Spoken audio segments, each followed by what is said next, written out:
દાહોદ નગરપાલિકાના સભાખંડમાં આજે પ્રમુખ ઉપપ્રમુખ તેમજ અન્ય હોદ્દેદારોની વરણી કરવામાં આવી હતી। સ્થાનિક સ્વરાજની ચૂંટણી પૂર્ણ થયા બાદ છેલ્લા ઘણા સમયથી ક્યાસો લગાવવામાં આવી રહ્યા હતા। ભારે અસમંજસતા વચ્ચે નગરપાલિકાનું પ્રમુખ પદનું ઉત્તરાજ વોર્ડ નંબર 2 માં જશે કે 3 માં જશે તેની અનેકવિધ ચર્ચાઓ અને રૂમર ઉઠી હતી અને આખરે આજે નગરપાલિકાના સભાખંડમાં યોજાયેલી સભામાં આજે તેના પર પૂર્ણ વિરામ મુકાઈ ગયું છે અને વોર્ડ નંબર 3 માં મહિલા ઉમેદવાર તરીકે બિનહરીફ ચૂંટાયેલા મીનાક્ષીબેન પૂનમભાઈ નીનામાને પ્રમુખ તરીકેની સર્વાનુમતે વરણી કરવામાં આવી હતી। સાથે જ ઉપપ્રમુખ તરીકે જુગલબેન ચિરાગભાઈ પંડ્યા વોર્ડ નંબર 4 ની મહિલા ઉમેદવાર છે તેમને ઉપપ્રમુખ તરીકે વરણી કરવામાં આવી છે। સાથે જ કારોબારી ચેરમેન તરીકે વોર્ડ નંબર 9 માંથી આવતા વિમલભાઈ રમેશચંદ્ર વડવાલાની નિમણૂક કરવામાં આવી છે। સાથે જ પક્ષના નેતા તરીકે વોર્ડ નંબર 1 પર સામાન્ય સીટ પર ચૂંટાયેલા કલ્પ કુમાર કિશોરીની નિમણૂક કરવામાં આવી છે। સાથે જ દંડક તરીકે વોર્ડ નંબર 9 માંથી આવતા લીલાબેન પ્રજાપતિની સર્વાનુમતે નિમણૂક કરવામાં આવી। આજ રોજ દાહોદ નગરપાલિકાની પ્રમુખ તરીકે અને ઉપપ્રમુખ તરીકેની ચૂંટણી કરાઈ હતી, ત્યારે આજે મને સૌએ પ્રમુખ તરીકે ઘોષિત કરી છે। એમાં હું સૌનો હોદ્દેદારો તેમજ કાર્યકર્તાઓ તેમજ મહાનુભાવોનો ખૂબ ખૂબ અભિનંદન પાઠવું છું। ખૂબ ખૂબ ધન્યવાદ બધાનો। આવનાર સમયમાં જે તે કાર્ય કરવાનું છે એમના હું મારો શ્રેષ્ઠ કરીને બતાવીશ।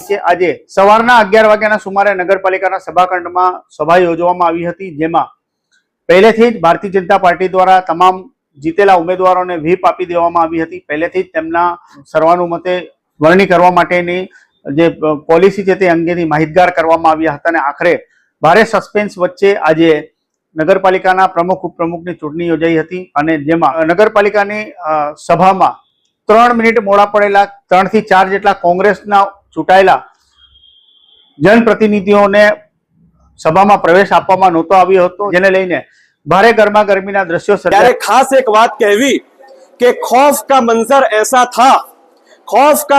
ऐसा था कि घड़ी का कांटा टिक टिक करते हुए 2 से 3 पर आके रुक गया। आ नगरपालिकाની ચૂંટણીમાં ભારતીય જનતા પાર્ટીમાં એટલો ખોફ હતો કે ક્યાંક પ્રમુખ અને ઉપપ્રમુખના ચહેરા અને નામો બદલી કાઢવા પડ્યા અને ખાસ વહીવટી તંત્રએ જે પ્રકારે અન્યાય કર્યો છે, કારણ કે કોંગ્રેસ પક્ષના કાઉન્સિલરશ્રીઓ 3 કાઉન્સિલરશ્રીઓ સમયસર આવી ગયા, તેમ છતાં પણ તેમના માટે દરવાજો ન ખોલ્યો। આપણા સમાજના, આપણા દાહોદ શહેરના ચૂંટાયેલા કાઉન્સિલરશ્રીઓ છે કે જેમને બળજબરીપૂર્વક ગેરકાયદેસર રીતે, ગેરબંધારણીય રીતે આ ચૂંટણી પ્રક્રિયામાં ભાગ ન લેવા લીધો। દાહોદની જનતાએ વિચારવાનું છે કે આ વહીવટી તંત્ર અને હવે આ પ્રકારે જે બોડી બની છે નગરપાલિકામાં, એ જો કાઉન્સિલર મિત્રો સાથે આ પ્રકારનો અન્યાય કરે છે તો પ્રજા સાથે શું ન્યાય કરશે? એમની સાથે આજ રોજ ભાજપ વર્સિસ કોંગ્રેસ આ વહીવટી તંત્ર અને ભારતીય જનતા પાર્ટીના જે નેતાઓ છે એમના દ્વારા આચરવામાં આવ્યો છે। આ ચૂંટણીનો કોંગ્રેસ પક્ષે બહિષ્કાર કર્યો છે અને કોંગ્રેસ પક્ષે આ ચૂંટણીમાંથી એક પ્રકારે જાણે આપણે સ્પષ્ટ શબ્દોમાં કહીએ કે આ પ્રકારની ગેરબંધારણીય ચૂંટણી નહીં થાય એવો સ્પષ્ટ પ્રકારનો હુંકાર ભરીને આ ચૂંટણીમાં ભાગ લીધો નથી। કોંગ્રેસના ઉમેદવારો દ્વારા ધરણા પર બેસી ગયા હતા અને ભારે વિરોધ વંટોળ વચ્ચે આ સભા પૂરી થઈ હતી। સર્વાનુમતે ભારતીય જનતા પાર્ટીના મહિલા પ્રમુખ તરીકે મીનાક્ષીબેન પૂનમભાઈ નીનામા તેમજ ઉપપ્રમુખ તરીકે જુગલબેન ચિરાગભાઈ